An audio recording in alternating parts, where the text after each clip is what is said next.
அந்த தர்மங்கள்லாம் சாமானிய தர்மம்னு பேரு, இதுக்கு பாகவத தர்மம். அந்த தர்மத்தை எப்படி அனுஷ்டிக்கிறையோ அதை பொறுத்துதான் பலன். இந்த தர்மத்திலையோன்னா எப்படி பிரவேசம் ஏற்பட்டுட்டாலும் இந்த தர்மத்துல பலன். கோண கோவிந்தான்னு சொன்னாலும் பலன் இல்ல சார். அவர் கோண கோவிந்தான்னு சொல்றாரு, அப்படி ஒரு கோவிந்தா நம்ம சொல்லணும். நான் சொல்றது புரியுது? என்ன கோண கோவிந்தான்னு சொல்லிட்டு இருக்கான்னு ஒரு கோவிந்தா கோவிந்தம், இப்படி கோவிந்தான்னு ஒரு நாமம் வந்தாலும் பலன். எப்படி அதாவது யதாபிதஞ்சிது ஏன பிரகாரம் எப்படியோ ஒரு விஷயம் நிலையிட்டானோ, எப்படியோ அந்த பாகவதநாத பக்கத்துல வருந்தானோ, அவர் நாமசங்கீர்த்தனம் பண்றதை இவன் காதல விழுதுதானோ, ஒரு தடவை உச்சவர்த்தி பண்ணிட்டு போறதை எதிர்க்க வந்தானோ, இவர் அவனை பார்த்து கட்டாட்சி சுட்டானோ, எந்த ரீதியிலையோ பகவான் ஒரு சம்பந்தத்தை பாராட்டி ஒரு பாஸ் மார்க் போட்டு பெறப்பட்டு. அதனாலதான் இந்த கிரேஸ் மார்க் இருக்குமா தெரியுமோ, இங்க ஒரு 2 போட்டு அங்க ஒரு 2 போட்டு இப்படியோ இவன் எழுதின கோடி கிறுக்களுக்கு அந்த டீச்சர் தன்னையே கன்வின்ஸ் பண்ணிட்டு மார்க் போட்டுருவோம். இதுதான் கிரேஸ் மார்க் இருக்கு.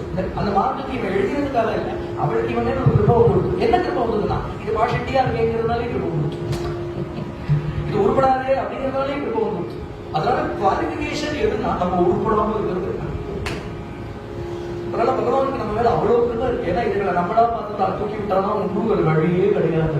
அது என்ன இவனா நாமசங்கீர்த்தனம் பண்ண மாட்டான், இவனா தெரிஞ்சு சத்சங்கம்னு வந்து விட மாட்டான்.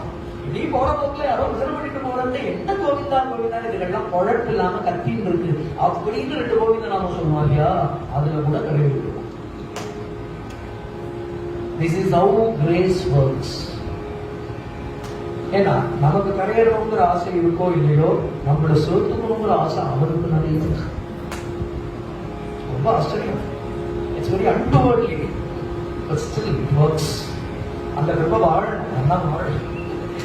நம்ம இப்படிதான் இருந்துட்டு போறோம்னா அந்த கிருபை இருக்கு, வேற கதி இல்லை. அதனால அந்த கிருபையை எந்த மீடியம் வச்சுட்டு பண்றாங்கன்னா சாதுக்களை வச்சுட்டு தான் பகவத் கிருபையை. ஏன்னா ஒரு பெரிய 5000 வாட் ஸ்டேஷன் இருந்ததுன்னா அப்புறம் அந்தந்த சப்ஸ்டேஷன்ஸ் எப்படி அந்த கரண்ட்டை டிஸ்ட்ரிபியூட் பண்ணுவோம், அது கூட நேர பகவானோட சம்சர்க்கம் வச்சுக்கிறதுக்கு நமக்கு துப்பு இல்லை. ஆனா சாதுக்கள் என்ன பண்றாங்கன்னா அதை வாங்கி நமக்கு கொடுக்குற அந்த ரிசர்வாயர்ஸா அவ வாங்கி நீ அந்த கரண்ட்ல கை வச்சவன பிடிச்சவன் ஒரு செயினா அதை பிடிச்ச வாழ்க்கெல்லாம் அந்த கரண்ட் பாஸ் ஆகுமே. அதை போல பகவத் தரிசனம் பண்ணினவா, அப்புறம் அவாள தரிசனம் பண்ணினவா, அவாள தரிசனம் பண்ணினவா, அவாள தரிசனம் பண்ணினவான்னு இந்த செயின்ல ஒரு கடைசியில இருக்கிறவனும் அவனை பிடிச்சிருந்ததுனால கரையிருக்கணும்.